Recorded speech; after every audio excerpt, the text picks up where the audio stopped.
never know if you don't go. You'll never shine if you don't glow. Hey now, you're an all-star. Get your game on, go play. Hey now, you're a rock star. Get the show on, get paid. Only shooting stars break the mold. Welcome to another episode of the NRL Allstars podcast. Barnesy here, host of the Allstars podcast, here for, well, I would say TLT round 23 for SuperCoach, but I was on the official show to do the proper TLT yesterday, so it's not going to be a full TLT episode this week. This week is just a wrap-up and final thoughts of things that I missed and didn't get to chat about with Wilson on the official show. So there was a few big points and I guess players of interest that just didn't get time to mention. So wanted to do that before we had kickoff this week. So it'll be a short and sweet episode to go through half a dozen key players and also talk about some sit and starts. And that's probably going to be the start. So let's do that. Strategy time. Sit start, that's something that's been happening all season and gradually gotten harder to decide between. And the last few weeks, I think in particular, teams that haven't been decimated by injury, so probably not very many, have been struggling with who to start out of all their guns and who to sit. And there's been some absolute horror stories shared around where you can see multiple tons on benches. TMM last week for the Warriors with his 130 was on a lot of benches. It's very hard this time of year. And I think one of the key differences now with your head-to-heads with the finals starting and also chasing overall and even who the winner might be at the end of overall could come down to who you decide to hit the sit and start.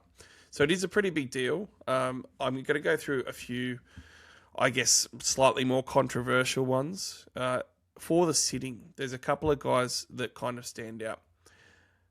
T-Marie Martin, I already mentioned, got his 130 last week, and we brushed on it on the official show yesterday, but against Penrith, I reckon that he is a special to be sitting this week. Now, it might sound, I guess, for some people, pretty easy to sit him, but it really does depend on who else you've got there. Would I trade at 5'8" not to play him? No, I wouldn't. But if you've got a Fletcher Sharp, I think that you're in a really, really good position because I would 100% be starting Fletcher Sharp, coming off his ton, playing against the Raiders, over TMM. And I think that if you were planning on playing both those guys, I'd just play 158 and I'd be looking at my other positions for that second reserve somewhere else. The guy who I was going to mention that didn't get much of a mention at all on the official show. Look, the Eels have got a bustling front rower that had back-to-back tons and was a bit of a try scorer for a couple of weeks in Jack Williams.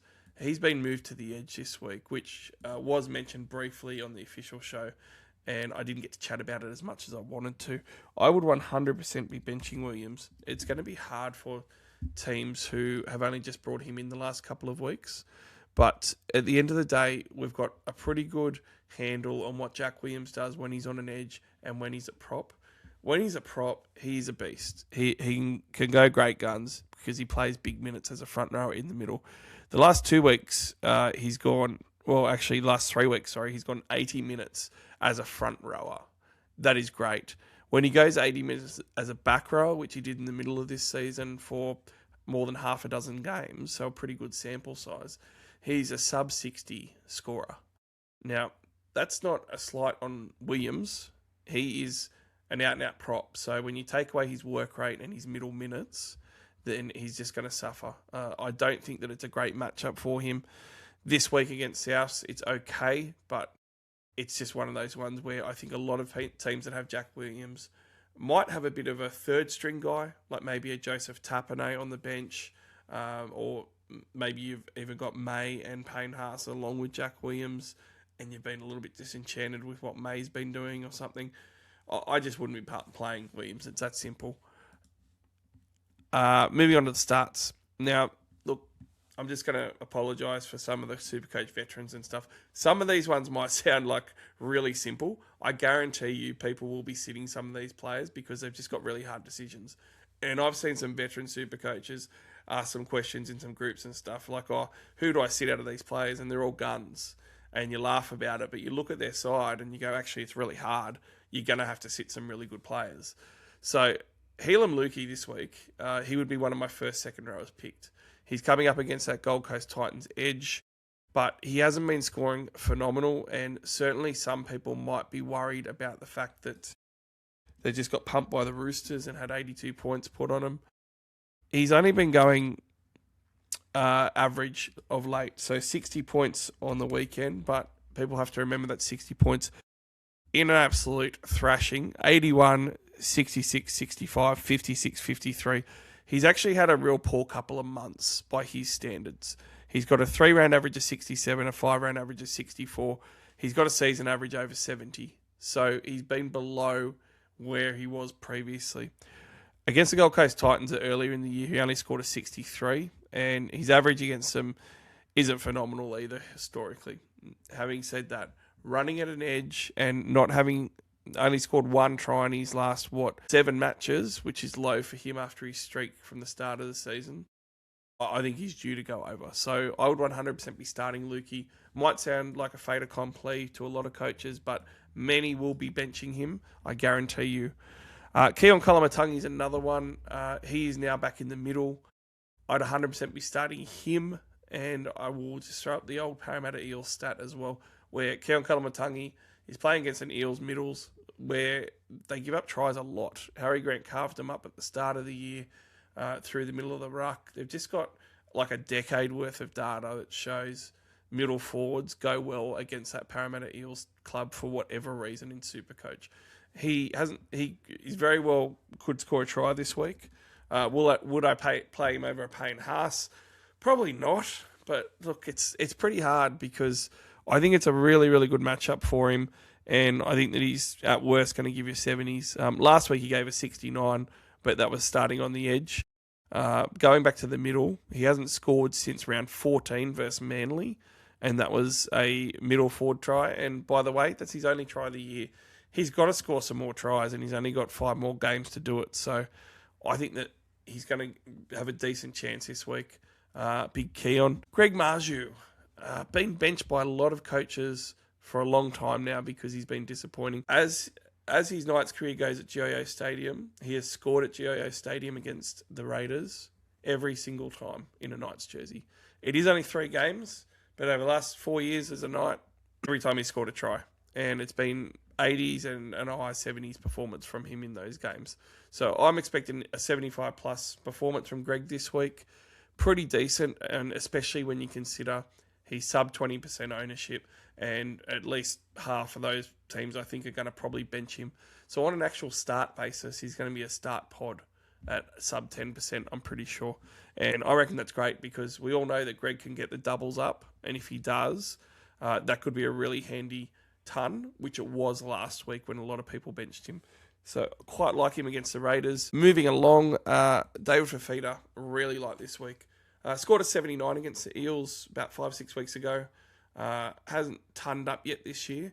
I reckon he could be close to it this week. I reckon that Eels edge is the one. Obviously, a decent season, start at 67 average, but this really should be a bit of a run for Fafita for the run home where he could average a sort of a 75 plus for owners and reward them a little bit. Looking at pods and gems, look, I've already mentioned Talangi on the official show. I just think that he's at 400k. It's just a cheap downgrade option if you need someone for a bit of a hand grenade. But someone who I didn't talk about at all was the Rabbitohs wingers. The Rabbitohs wingers versus the Eels this week. First of all, Campbell Graham has been absolutely on fire. And if you're talking about a little bit of a cheaper option, but still a little expensive, $5.9 doable. And most of the guns and guys that people are potting up with are more like 700k at the moment for the centre wing spot. So if you don't have that money to spend and you're looking for a point of difference, particularly for your head-to-heads, Campbell Graham the last 2 weeks has gone 98 and 103, scoring 3 tries. He's actually scored 4 tries in his last 4 games as well, with his worst game there being a 47, which was a 47 without his try that week. Against the Eels, he didn't play him in round 17. Historically, he's got a 59 average against them, which is middle of the road for him. But just on form lately, he's been pretty good. If you don't like that, AJ's actually only $600,000 now after dropping a fair bit and not playing too well. I'm just going to read out the numbers from sort of the first third of the season from him after he sort of hit his stride from round 5. 77, 122, 72, 88, 127 and 118. He had a 6-round average approaching 100 points a game there for that period of time, where he scored 2 doubles, 3 singles and 1 hat-trick in that time. He actually started the season off getting to round 14 before he actually hit a game where he didn't score a try. That's how prolific he's actually been. 2 of his 16 games, he hasn't scored a try. That's it. So you think that he's probably due at least for 1 try. Now, the last few weeks where he's gotten 1 try, it's been a score of 53, 63, 72. Hasn't been phenomenal, but you could easily see him crossing for a double here. And, maybe that's only an 80 plus, but he does have those tons in him. He already has 4 of those tons for the year. And the Eels matchup presents pretty good value for 600k as well. So real big point of difference. He's easily sub 10% and he's someone that other teams will not be bringing in at all. The Eels do play a bit later too. So for your head-to-head matchups with these pods and gems that you're looking at, you can wait. If you're going well in your matchup, maybe don't take the throw at the stumps. But if you need an absolute Hail Mary, then these are the type of guys that could do it for you. And speaking about them, the Dragons matchup is obviously key this week. We're hoping that the Sharks belt them for SuperCoach purposes. Sorry, Dragons fans. But we spoke about Mulitalo, 5.5%. Fantastic purchase. What about the other winger? He's less than 3% ownership. And Katoa has been pretty good this year. They've gone to him plenty of times for tries. And he's actually, before last week, was on a bit of a run as well. Last week he only scored the 31 points. But prior to that, 73, 72, 98, 105. He's actually on a 5-round average of 76 and he's 620,000. So a little bit cheaper than Mulitalo. Now, he's only got the 1 ton to his name. He didn't play the last Dragons game. But he is still a bit of a try scorer for the Sharkies that can go over for a double at any time. He has scored 5 weeks in a row up until last week. So you think that he's due to go back over the line again, at least against the Dragons. And he's one of those hand grenades too, that with the Sharks draw, he could very well go on a bit of a run here after the Dragons with the Raiders, the Titans, the Eels, and the Storm to finish up on as well. Again, massive hand grenade though. Obviously, there is better options normally. But if you're needing to win week to week with your head-to-head finals and you're finding yourself behind, he's playing in the last game against the Dragons. It could go to his side. It might be him rather than Mulitalo that benefits. You could take a swing. Brenton Nickero, I didn't get to mention on the podcast, but I did mention him a few weeks ago for a couple of weeks that I really like the value. He's still 530k, very cheap. In round 14, he did play against the Dragons and he scored 107 points. His only ton for the season, and that only included 1 try. Now, he's gone 71 and 72 his last 2 weeks, including a try. More importantly, last week he played the full 80 minutes, which was very encouraging. So I do like Fini Fuiaki way more, and I talked him up on the official show, and he's my pick of them. And certainly if you don't have Ola Kawatu and you've got the money, you've got to pay up. But if you are one of these teams that needs a point of difference at 5.5% of ownership and without spending much money, he is it. The other back rower that is similar, though, that you could look at is a guy that's replaced Dylan Lucas, Francis Menu Lee Luer. But he is 456k. And at 456k, playing against the Raiders this week, it is a bit of a bargain. 76 and 111 his last 2 weeks starting. And before that, 46 since he started for Lucas. So, really, 3-round average of 78 since starting for Dylan Lucas. And his 1 dud was 46, which was all in base. It's not a bad run when you have a look at the Raiders this week and then home games versus the Titans and the Manly Sea Eagles. They do have that last round bye. If you're a head-to-head focused player anyway, it doesn't matter. So there's a super cheap pot option. You could just go for Francis on that Knight's Edge and hope for the best at 450k. There isn't really anyone around that type of area with that sort of attacking prowess that we've seen from him. A couple other quick points just for things that I liked on TLT for this week for SuperCoach. Before I do, just going to mention great partner and sponsor of the Allstars podcast, One World Courier. You can go to oneworldcourier.com.au today and create a free account if you have any freight or shipping needs at all for you or your business. And basically what it is, it's a compare the market website where they've got their own platform on there. You pop in exactly what you want to send, where you want to send it to. They'll tell you all the carriers that are available. You just pick whoever you want to do it with, whether it's Ozpost or TNT or anyone else that ships, and they just take care of it all for you from One World Couriers and use that courier for you. So it works out really well for you if you have bulk shipping, but even if you've got some really tricky stuff, they'll work it all out for you.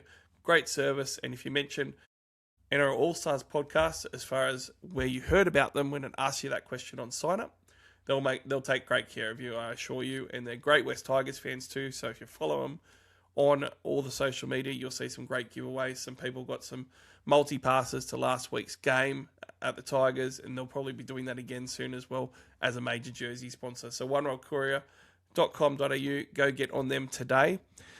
Looking at matchups, I think that I mentioned already, I wasn't sure how well Penrith could go against the Warriors. It could be a real grindy game. But one of the things that I think is looking really sweet is Jenkins is up against the Halasima Cam Pereira side. Now, Cam Pereira can score a lot of tries, and it's a decent pickup for the Warriors. But one of the reasons why the Gold Coast Titans wanted to let him go was because he lets in a lot of tries as well. Next to Halasima, that could be the real go for Penrith, going to that edge all night. And I could see Jenkins easily getting 2, and it might be time for him to get 3 tries this week. So I love him this week versus the Warriors. When you're looking at absolute pod VCs, I don't think anyone's going to go near Jenkins because of all the other options with the VCs. And I really quite like it. When you're looking at a couple of other C and VC options, one guy that I didn't quite get to mention previously was Sua Falongo. Now, Sua's already almost busted out a 90 versus Manly without a try only 6 or 7 weeks ago. He's now playing them, granted not at Manly, but at Perth. And he looks dangerous every single week. I think, again, you're looking for angles in your head-to-head matchups that not many other coaches will be able to go with. And I don't think that he's going to be as VC'd as what other players will be just because of the round that we've got at the moment. If you're looking at other edges, I'm going to finish off on the ultimate edge. Not many teams will be able to do this, which is why it is a huge edge. Now, Kalen Ponga plays in the second last game. You've got the benefit of Nico Hines playing in the final game this week as your captain. If you have your right team set up or you're prepared to trade on the Sunday, you could VC Ponga, which absolutely nobody will be doing. There'll be some Cs, but most people will be on Hines for the C, and hardly anyone will be able to VC him because you won't be able to loop. If you can loop, he's a big VC option. Now, make sure that you can loop with these guys, and that's probably the most important thing anytime you VC, but especially at this time of year when it can be the difference between getting knocked out of your head-to-head competition or staying in it. Make sure you've got a plan. Do it in your team before the round starts. What would you do if you needed to loop, and make sure that it actually works? It's going to be really hard to go off Nico Hines this week, though, because I reckon he's a sure bet for a 120 the way things are looking. So maybe your penchant for looping a 120 is not really going to be there, and you really want a 150, and we won't even get any this week unless Hines can do it potentially. So there we have it, a bit of a round wrap-up and final thoughts that I didn't get away on the DT show with Wilson. But until then, good luck with the round. Good luck in all your head-to-head matchups. And for those overall chasers as well, chase those dreams. We'll talk more footy again next week. You'll never know if you don't go. You'll never shine if you don't glow. Hey now, you're an all-star. Get your game on, go play. Hey now, you're a rock star. Get the show on, get paid.